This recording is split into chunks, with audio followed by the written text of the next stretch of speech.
It's Jeremy Williams with the Bannock Real Estate Group, and I just want to let you know we put together these videos because it's really important to us that we get relevant, accurate information into the marketplace as the market changes so you can make the best decisions. If you like the information we're providing, please subscribe. It makes a big difference for us. And then also, if you'd like to see a certain video about a certain topic, make a comment. We'd love to hear from you. With that, let's get into it.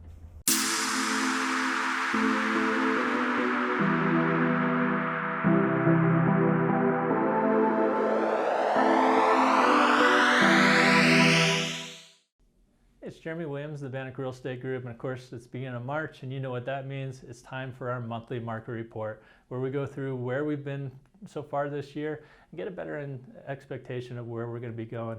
I'll be honest with you, this one's unique. The market conditions we're seeing today are unlike anything I've ever seen. In fact, I'm pretty sure nobody's ever seen a market like this. So with that, let's get into the numbers. One of the key indicators we look at in our market to get a better idea if it's becoming more of a seller's or buyer's market is what I call absorption rate. Absorption rate is simply supply and demand. Basically, if there's 6 months of inventory, it's what I consider a normal market, meaning it's easy to sell your house and it's also easy to find another house to purchase, and you should be able to get a good deal for your house and replacement as well. If you're over 6 months, it's a buyer's market because it means there's more houses for sale than there are buyers, and under 6 months, it means there's more buyers than there are sellers.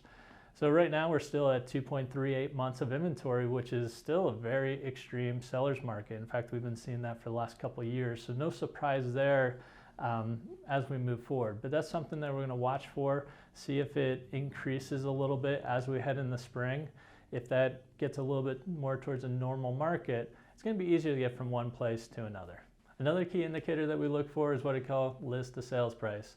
It basically gives us indication if the market's continuing to appreciate or depreciate. Over the last couple of years, we've seen over 100% list to sales price, meaning if you list your house, most likely you were getting over asking price.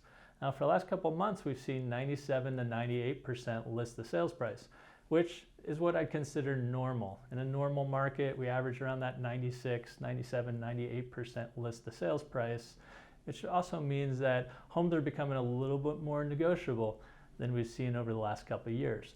We're going to be watching that list to sales price to see if it stays as a normal market.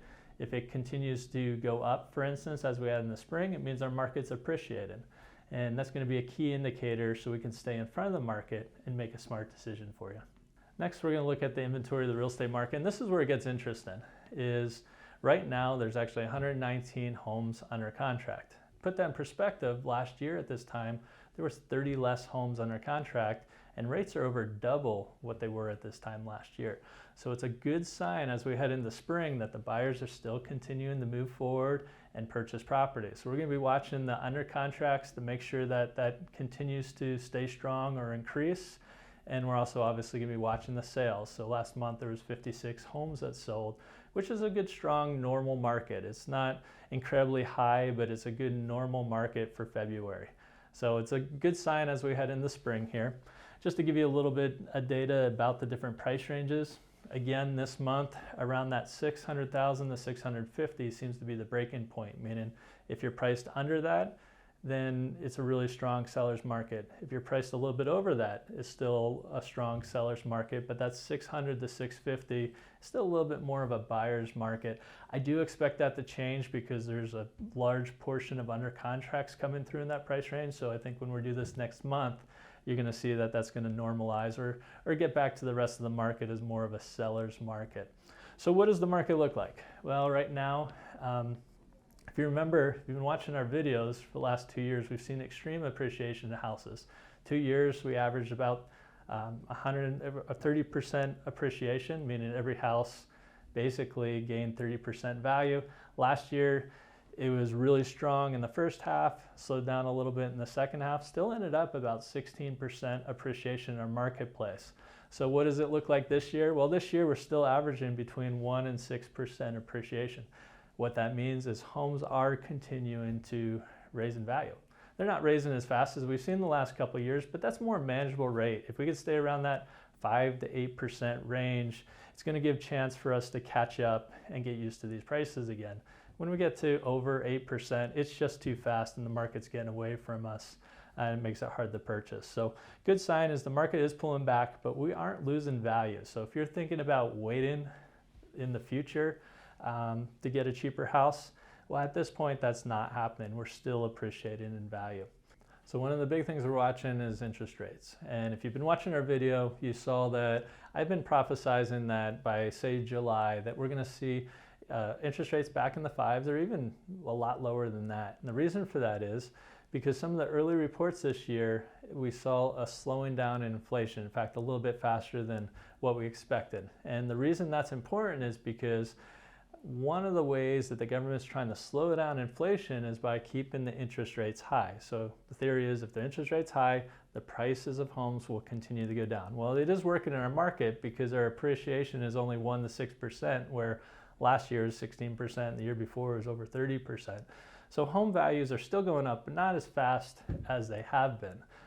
The problem is inflation continues to grow. So we did hit a little bit of roadblock. I do expect it to take longer before we see those kind of rates, but they are still bouncing around. We've seen some months, even within the last 30 days, that rates were down to 6. Now they're up in the high 6s again. So we still could see that change. That's going to be a big factor as we head into the spring and how it compares to the number of homes that are on the market and, more importantly, how many homes sell.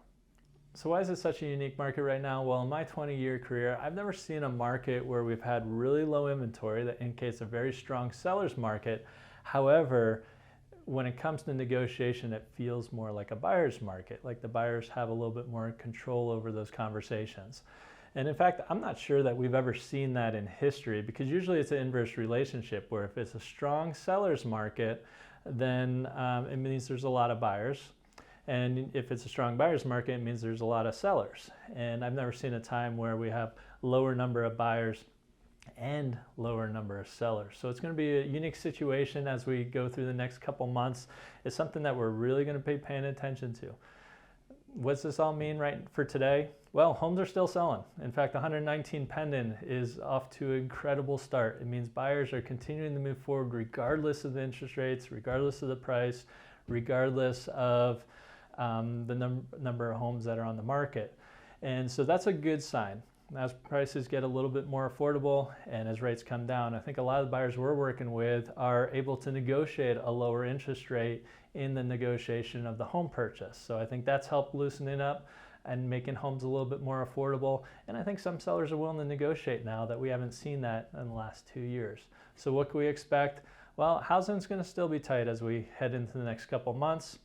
Let's look for those interest rates to come down, make it a little bit easier to get from one house to another. If you have any questions about the real estate market and the numbers and how it affects you, most importantly, whether you're looking to sell over the next year, purchase in the next year, invest, whatever it might be, or just curious to how it's affecting your home value, please reach out. You can reach us at 406-926-6767. We're also going to be putting out a video soon about where did all the sellers go? Get a better perspective of why there's so few houses on the market. But we're also going to go into, even though there's few houses, obviously buyers are finding things to buy. So where are they purchasing these houses? We've talked about shadow inventory. What are the other avenues we can go to get a house when it looks like there's barely any homes on the market? So thank you, and we look forward to talking to you soon.